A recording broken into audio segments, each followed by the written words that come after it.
this whole podcast is to humanize the Arabs, Yeah, including obviously the yeah, Lebanese. yeah. And if only we can see each other for humans, for what we all are. Well, I think we can. I mean, I think we can if we're allowed to. I don't like to think that we're not. I just think that though sometimes when it's easier to choose to view the other not as human, as we've seen in what's happening in Palestine right now. Um, and I don't know. I mean, it's a choice, sadly.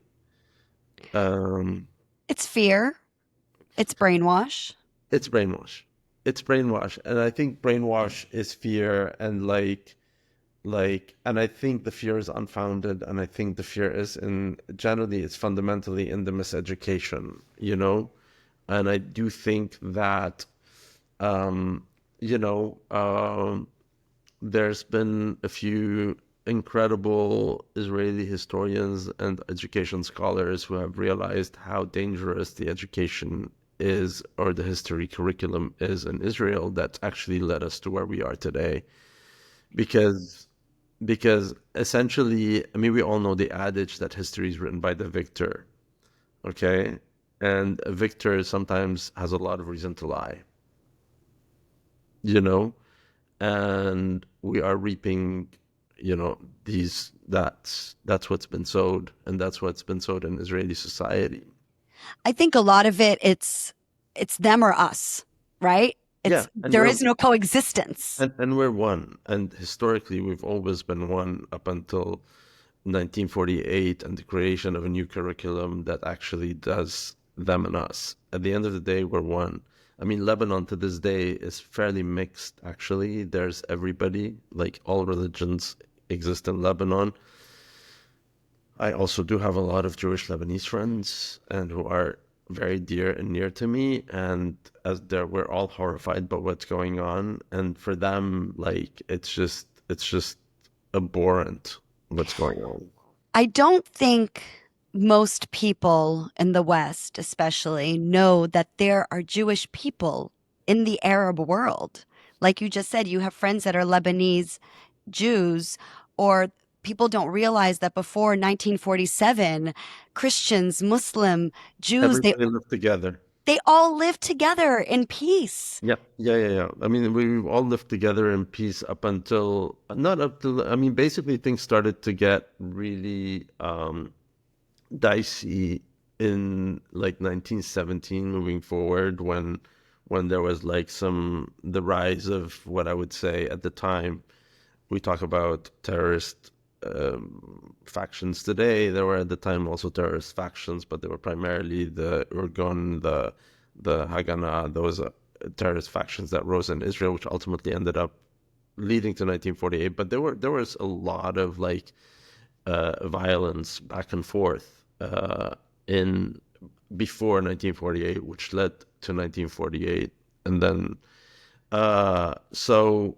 so so yeah. I mean, at the end of the day, what happened is you have the indigenous Jewish population, which is essentially uh, us, like as Lebanese people, and then a lot of Iraqis, a lot of Jordanians, a lot of there's Jewish people like everywhere: Iraq, Iran, Jordan, Tunisia, like we're everywhere. Hmm.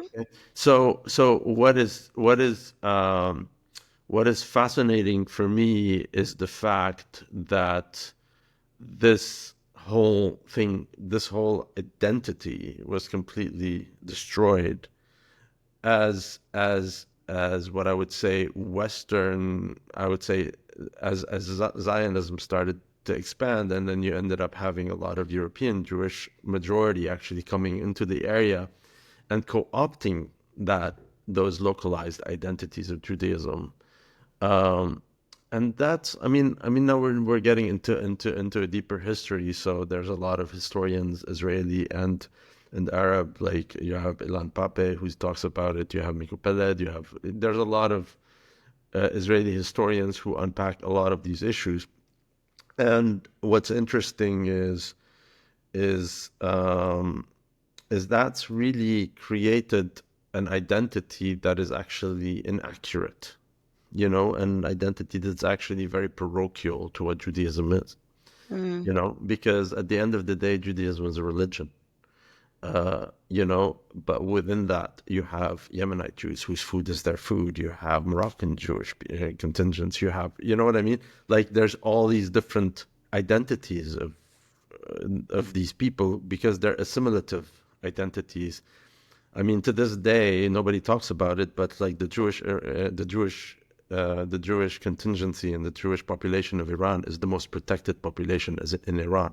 You know, I didn't know that. nobody talks about this because, at the end of the day, like nobody's out for the religion. I mean, historically, growing up, even in Mm. our news in Lebanon, you never hear the word Judaism, Jewish. Like Christians, Muslims, Jews in a particular context, sure, multitude of religions, but at the end of the day, in terms of like the news and the animosity, Judaism does not factor in.